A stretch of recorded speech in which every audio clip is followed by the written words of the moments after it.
Selamat pagi, saudara-saudara sekalian yang dikasihi Tuhan. Selamat hari Minggu. Puji Tuhan, kita sudah memasuki minggu pertama bulan April. Saya ingin sekali mengetahui seperti apa keadaan saudara-saudara sekalian. Beberapa hari kita tidak jumpa, termasuk tidak ada ibadah dilaksanakan. Doa saya kepada Tuhan seperti yang tercantum di dalam firman Tuhan 3 Yohanes pasal 1 ayat yang kedua. Ini adalah sebuah doa yang luar biasa. Doa dalam kitab suci yang bunyinya, "Saudaraku yang kekasih, aku berdoa semoga engkau baik-baik dan sehat-sehat saja.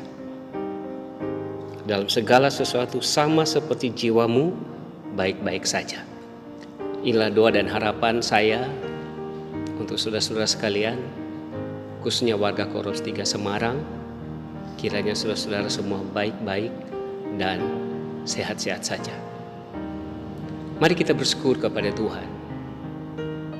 Banyak doa sudah dipanjatkan dan doa sudah dijawab oleh Tuhan.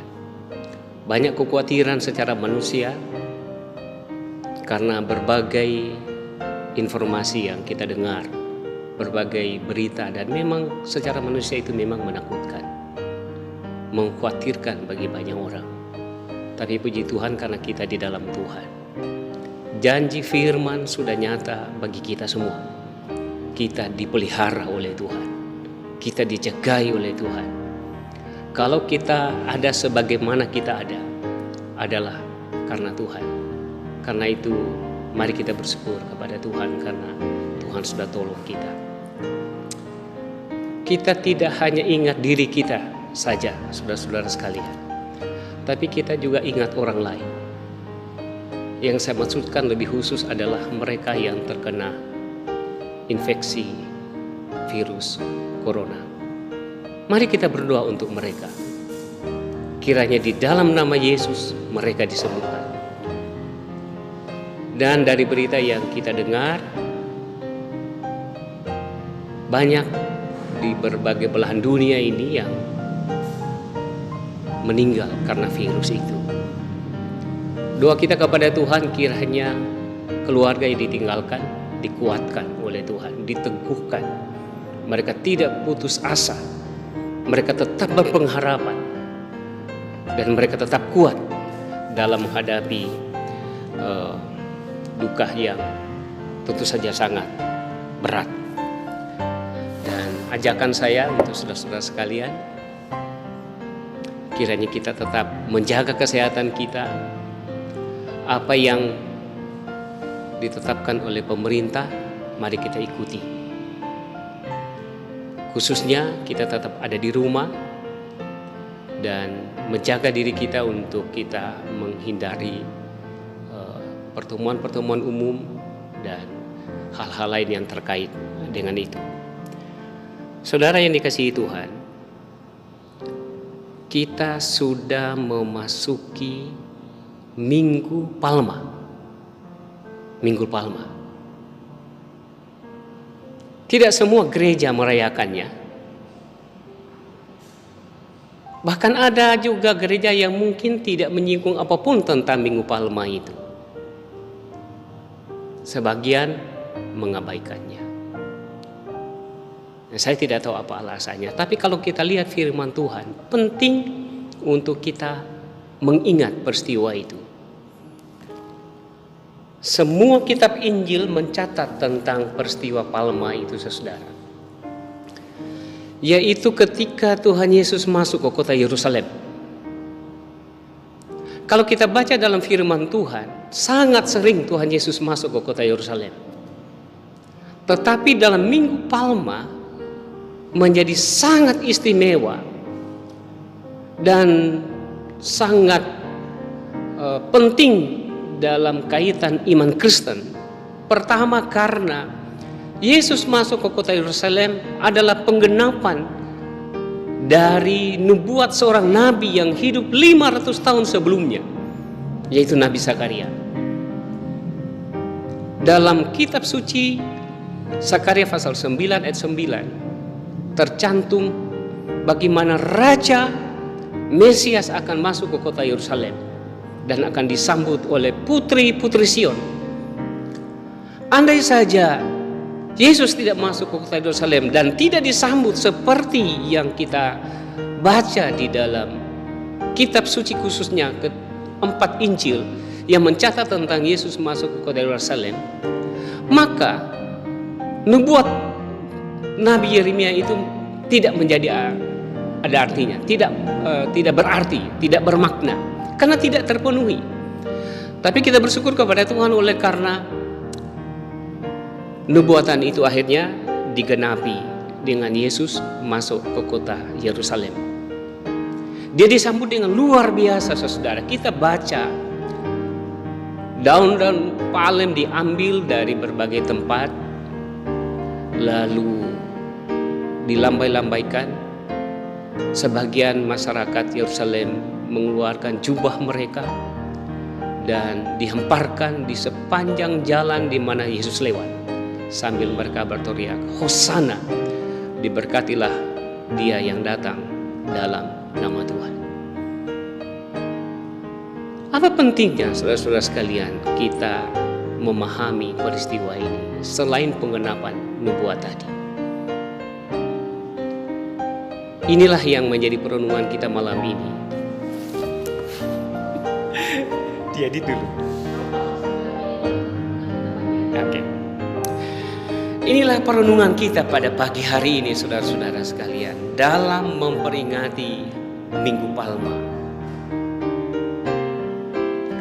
Perhatikan di dalam kitab suci. Ada 4 kali penderitaan Yesus itu disampaikan. 4 kali.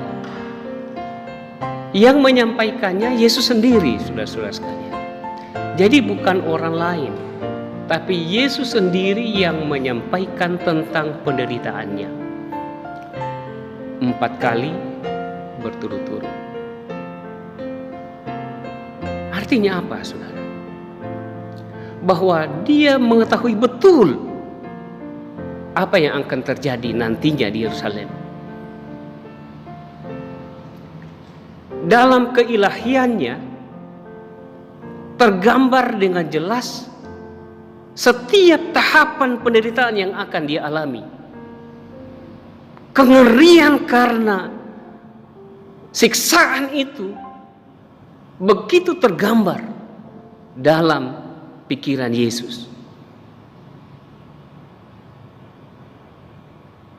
Coba renungkan ini, andai kata itu terjadi di dalam diri kita atau siapapun. Satu kebodohan kalau tetap pergi ke satu tempat kalau kita tahu tempat itu akan mencelakakan kita.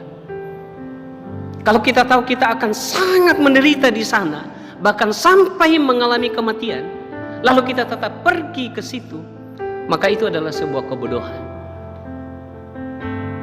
Dan itulah yang dilakukan oleh Yesus. Yang menurut ukuran dunia itu bodoh, itu salah, itu keliru. Kenapa harus ke Yerusalem? Bukankah di sana sudah ditahu bahwa nanti akan menderita dan sampai pada penderitaan yang amat sangat di Yerusalem? Karena ujung dari peristiwa Palma ini, saudara, adalah Bukit Golgota, di mana Yesus akan disalibkan. Pertanyaan penting bagi kita adalah, kenapa Tuhan Yesus tetap pergi ke Yerusalem?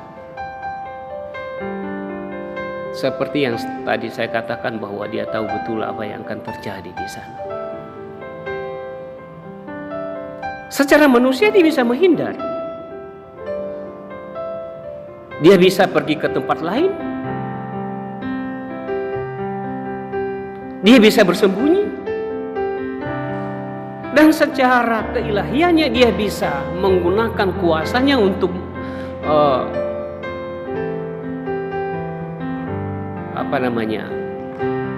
menghindar atau tidak mengalami siksaan itu, dan dia punya kuasa untuk itu,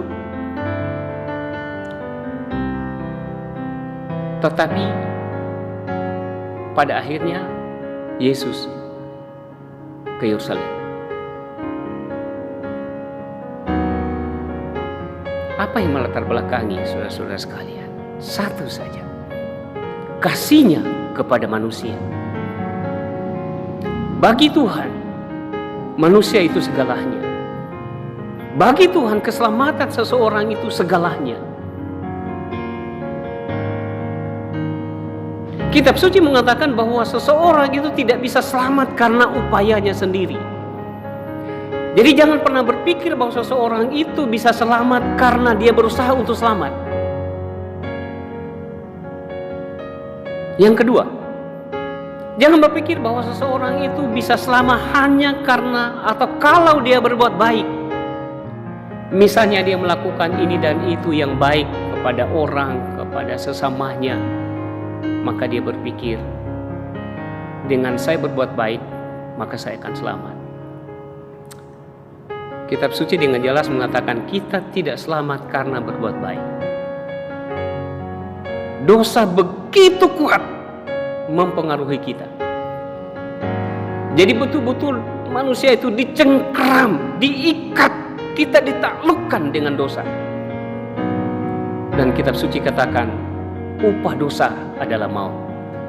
Yesus ingin agar kita selamat. Yesus ingin agar kita tidak mengalami kematian untuk selama-lamanya.